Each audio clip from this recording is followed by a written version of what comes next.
Welcome to CVN farms. ఈ video పూర్తిగా చూడండి, మీకు చాలా ఇన్ఫర్మేషన్గా ఉంటుంది. చాలామంది కోళ్ళు ఎలా కొనాలి, ఎక్కడ కొనాలి అని కొంతమంది మన టెలిగ్రామ్ ద్వారా అడుగుతున్నారు. అలా చెప్పేది ఏంటంటే, కోళ్ళు ఎక్కడైనా కొనవచ్చు, కాకపోతే మనకి చౌకగా దొరకాలా, కాస్ట్లీగా కొనాలా అనే మన ఉద్దేశం బట్టి ఉంటుంది. మనకి తక్కువ రేట్లో దొరకాలంటే సంతలో బెటరు. సంతలో బెటరే, కానీ దాంట్లో ప్లస్లు ఉంటాయి, మైనస్లు ఉంటాయి. ఇంటూ ప్లస్లు ఉంటాయి, ఇంటూ మైనస్లు ఉంటాయంటే మీకు పూర్తిగా చెప్తున్నాను. సంత అనేది తక్కువ రేట్లో వస్తుంది. ఎక్కడ ఆ ఏరియాలో ఉన్న కోళ్ళు ఒకే రకం దొరకడం ఏముందంటే తక్కువ వస్తూ ఉంటాయి. అవి సాధారణంగా అక్కడ ఊళ్ళో వీడర్లో పెంచుకునే వాళ్ళందరికీ ఉపయోగపడుతూ ఉంటాయి. ఎందుకంటే ఎక్కువ అమౌంట్లో బల్క్లో దొరుకుతాయి కాబట్టి. కాకపోతే దాంట్లో ప్లస్లు మైనస్లు ఏంటంటే, ఫస్ట్ ఆఫ్ ఆల్ దాంట్లో మైనస్ వచ్చేసి తెగుళ్ళు. ఎక్కడ తేడా వచ్చినా కోళ్ళు అక్కడ తెచ్చి అమ్మేస్తుంటారు. ఎందుకని అమ్ముతారంటే అంత బేగా ఊళ్ళో సేల్ అవ్వకపోతే సంతలో తీసుకెళ్తే వెంటనే అయిపోతాయి. వేల కొద్ది లక్షల కొద్ది కోళ్ళు వస్తూ ఉంటాయి. నేను వీడియోస్లో చూస్తుంటాను సంత ఎలా ఉంటారు ఏంటి అనేది. ప్రతి ఏరియాలో పల్లెటూరులో ఉంటుంది సంత. సిటీలో తెలియకపోవచ్చు చాలామందికి. ఏంటంటే అక్కడ సంతలో ఉండవు, డైరెక్ట్ ఆన్లైన్లో కానీ తెలిసిన ద్వారా కానీ కొనుక్కుంటూ ఉంటారు. పల్లెటూరులో అంటాను కానీ ఒక మండలానికి కానీ ఒక జిల్లాకి కానీ 2-3 సంతలు ఎలా ఉంటాయి. కొన్ని ఏరియాలో లక్షవారం ఉంటుంది, కొన్ని ఏరియాలో మంగళవారం ఉంటుంది, కొన్ని ఏరియాలో ఆదివారం ఉంటుంది. ఇలాగా ప్రతి ఏరియాలో గేదెలకు ఒక సపరేట్గా సంత, కోళ్ళకు సపరేట్గా సంత, గొర్రెలకు మేకలకు సపరేట్గా సంత, ఇలా సంతలు ఉంటాయి. ప్రతి ఏరియాలో సంతలు దొరకనే ఉంటారు. సంతల్లో చాలామంది కొండ వల్ల మైనస్లు ఎక్కువ ఉంటాయి, అలాగని ప్లస్లు తక్కువ ఉంటాయి.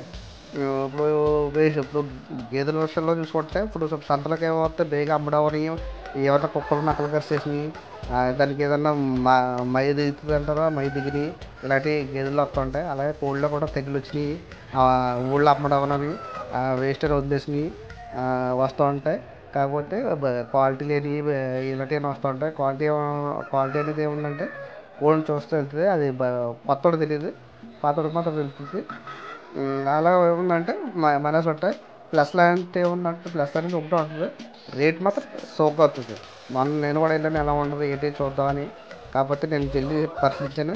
కాకపోతే బాగా తెలిసినోడికి ఏముందంటే ఫ్రెండ్స్, సంతలో కోడిని ఎంచుకునే విధానం బట్టి చూసుకుంటే అది చాలా ప్లస్ అవుతుంది. అది తెలియాలి కోడి కోసం. కొంతమంది ఏముందంటారు కోడిని చూడబోతుకి భలే కొందరు అని అనిపిస్తూ ఉంటుంది. కొంతమంది ఏముందంటే బాగాలేదు అని అనుకుంటారు.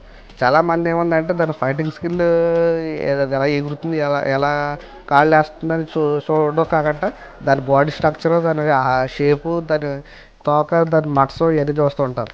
కాకపోతే మనకు కావాల్సింది దాని స్కిల్స్ కావాలి తప్ప దాని ఎక్కువ మంది ఎక్కడ బుక్ అవుతుంటారంటే దాని హైటు వెయిట్ ఇవన్నీ చూసి స్కిల్ చూసి బాడీ స్ట్రక్చర్ చూసుకుంటూ ఉంటారు. మనం కొనవలసింది అది కాదు. దాన్ని ఎగిరి ఎలా ఎగురుతుంది, టర్న్ ఎలా పడుతుంది, దాని కాళ్ళు ఎలా వేస్తుంది, దాని కలర్ ఏంటి, దాని విధానం ఏంటి, దాని బాడీ స్ట్రక్చర్ ఏంటి, దాని ఈగిల్లా ఉందా, దాని ముఖం లేకపోతే వేరే రకంగా ఉందా ఇవన్నీ చూసుకుని కొంటారు. దాని ఫ్యాషన్గా ఉండేవాళ్ళు ఏముందంటే దాని గురించి పూర్తిగా తెలిసిపోతూ ఉంటుంది. ఫోన్ చూడబోతుకి దీనికి ఈ నెంబర్ ఉందిరా, పొలుసులో నెంబర్ ఉందిరా, చూపులో కోబ్రలా ఉందిరా, కింగ్ కోబ్రలా ఉందిరా, ఇలా క్వాలిటీస్ ఉంటాయి. బయట ఏ విషయాలు ఏమంటా తెలియవు. తెలియకపోవడం వల్ల ఏముందంటే కోడి అంటే కోడే, బాగుంది, ఎత్తుకుంది, బొండంగా ఉంది, భలే ఉంది, ఈ డబ్బులు వస్తుంది అలా లెక్కేసి ఉంటుంది. అది అమ్మితే డబ్బులు వస్తుందని చూసుకుంటారు తప్ప దాన్ని స్కిల్స్ ఎలా ఉంటాయి, దాన్ని మనం బర్రెలు దింపిన తర్వాత దానివల్ల మనకి యూజ్ ఉంటుందా లేదా అనేది మాత్రం పట్టించుకోరు చాలామంది.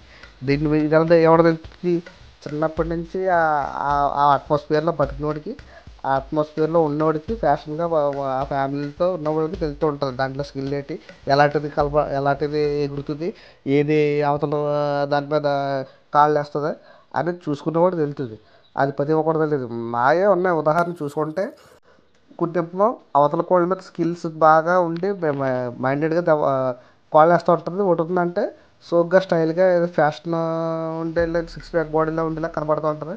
ఎవడు వచ్చినా సిక్స్ ప్యాక్ బాడీలో ఉండేదాన్ని కాదు చూస్తారు తప్ప ఇది ఎలాగ అవుతుంది కోడి మీదకి అవతల కోడి మీదకి అన్నది చూడకపోవడం ఏంటంటే ఏది ఎత్తుగా బొందగా లాంగ్గా ఉందో దాన్ని పట్టిపోతుంటాడు.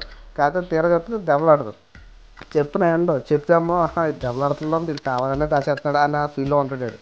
కాకపోతే ఈ కస్టమర్ రైతు ఏం చేస్తారంటే చెప్తాడు దాని మీద ఇది బాగుంటుంది సార్, ఇది అంటే మనకి మీకు బాగుంటుంది, వీళ్ళకి మాకు పేరు అవుతుందో చెప్తాడు. కాకపోతే అది వినడం ఏంటంటే మంచి చూసుకుని సెడత మనకి ఇచ్చేస్తున్నాడా అన్న ఉద్దేశంతో కస్టమర్ ఎప్పుడు ఫీల్ అవుతూ ఉంటాడు. కాకపోతే పట్టుకెళ్ళిన తర్వాత ఇదంటే ఎలాగా అవుతుంది అంటాడు. పట్టుకెళ్ళి దాని ముందే చెప్తాడు ఏంటో. కాకపోతే ఈడు ఏం చేస్తాడంటే దాన్నే కోరుకుంటూ ఉంటాడు. దానివల్ల ఏముందంటే ఇచ్చేవాల్సి వస్తుంది. అంతేగాని ఆడు ఫార్మర్ ఎప్పుడు మోసం చేయడం మోసపోవడం తప్ప, అది మెయిన్ గుర్తుపెట్టుకోవాలి కస్టమర్స్. ఫార్మర్ ఈ ఫార్మర్ కానీ ఎవడన్నా రైతున్నా కూడా మోసపోవడమే ఉంటుంది.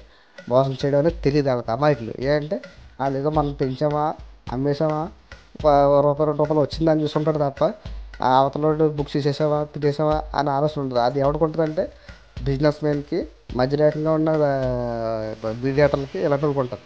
అందువల్ల ఏముందంటే మీడియేటర్ల ద్వారాగా చూసుకోకుండా డైరెక్టర్ అది ఫార్మ్ ద్వారాగా వెళ్ళి తీసుకుంటే అది కొంత వీడికి యూజ్గా ఉంటుంది.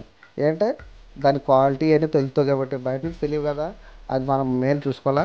దానివల్ల సంతలో ఏముందంటే వేస్ట్ అంటే ఏరియా ఉన్న లక్షలు వేలాది కోళ్ళు అన్నీ అక్కడికి వస్తాయి కాబట్టి, దాంట్లో ఏది ప్లస్ ఏది మైనస్ తెలియడం కష్టం. ఎప్పుడు తెగులు వస్తుంది ఒక దానికి వచ్చిందంటే మొత్తం అన్ని వాళ్ళకి వచ్చేది.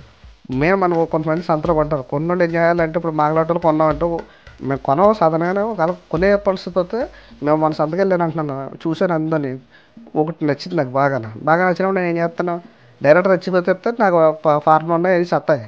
అది మనం పట్టుకెళ్ళి ఒక సపరేట్ ఏరియాలో పార్లో కాకుండా మన ఇంటి దగ్గర వేరే దగ్గర పెట్టి జాబ్లో పెట్టి అవి చుట్టూ మంచి క్లాత్ అంటే గాలి తగలని కాదు, ఎండని తట్టుకోవాలి, గాలి వెళ్ళాలి. మనం ఇంట్లో ఎలాగ ఫ్యాన్ వేసుకుని హ్యాపీగా పడుకుంటామో వాటిని కూడా అలా కంఫర్టబుల్గా ఉంటాయి.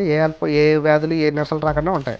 ఆ విధంగా పెంచి పెట్టిన తర్వాత 5-6 రోజులు అది హెల్తీగా యాక్టివ్గా ఉండి ఫుడ్ గిడ్డు బాగా తీసుకొని బాగా యాక్టివ్గా ఉంటే దాన్ని అప్పుడు మన బాడీస్లో కలుపుకోవాలి. కొంతమంది ఏమైనా అంటారు కొన్నారు కదా అని తీసుకెళ్ళి పుల్లు వేరే కోళ్ళు పుంజుల్లో పడి చేస్తే ఇది పోతుంది అది పోతుంది పోతుంది ఇంత పోతుంది అన్నట్టు మొత్తం అన్నీ పోతాయి. తర్వాత లబోదిపోని ఆటం తప్ప ఏం మిగలదు. అందువల్ల ఏముందంటే మనం ఎప్పుడన్నా ఎక్కడి నుంచి బాడీ సెలెక్ట్ చేసుకుని వచ్చిన తర్వాత దాని షేపులు, దాని క్వాలిటీస్, దాని రకం, దాని హెల్త్ కండిషన్ ఇవన్నీ ఎలా ఉన్నా చూసుకుని అప్పుడు మన ఫార్మ్లో కలపాలి. అంతేగాని ముందుగా కలిపేకండి తొందరపడి. గొర్రెలన్నీ అంతే, మేకలన్నీ అంతే. ముఖ్యంగా కోళ్ళు వేగా ఉంటుంది కాబట్టి కోళ్ళకి మతి అతి జాగ్రత్తగా ఉండాలి కాబట్టి దాన్ని ముందు గమనించుకుని దాన్ని సపరేట్ చేసి దాన్ని బాగుంటుంది. అంతేగాని చాలామంది వెళ్ళి కొన్నాం తక్కువ వచ్చిందని హ్యాపీనెస్తో కంగారులో కలిపేస్తుంటారు. కంగారులో ఏం కలిపే అవసరం లేదు. ఇప్పుడు మనం వెళ్ళినా సరే ముందు అందులోకి వెళ్ళిపోకుండా డైరెక్టర్గా మన సంతకి వెళ్ళామంటే ఇంటికి వచ్చిన తర్వాత కంపల్సరీ తలస్నానం చేసి మళ్ళీ ఫ్రెష్గా వెళ్ళి మా ఫామ్లో తిరగాలి తప్ప డైరెక్ట్ అందరూ వెళ్ళి తింటూ తిరిగితే అక్కడ ఏదన్నా ఈత వెళ్ళిపోవడానికి ఎరిగి వెళ్ళి తొక్కేసి వెళ్ళి మన ఫామ్లో తొక్కేస్తే ఆ ఇన్ఫెక్షన్ బ్యాక్టీరియా వచ్చేసి మొత్తం వీటికి ఆ వైరస్ తొక్కేసి మొత్తం దెబ్బ అయిపోయే అవకాశం ఉంటుంది. తర్వాత బాధపడిన ఉపయోగం ఉండదు.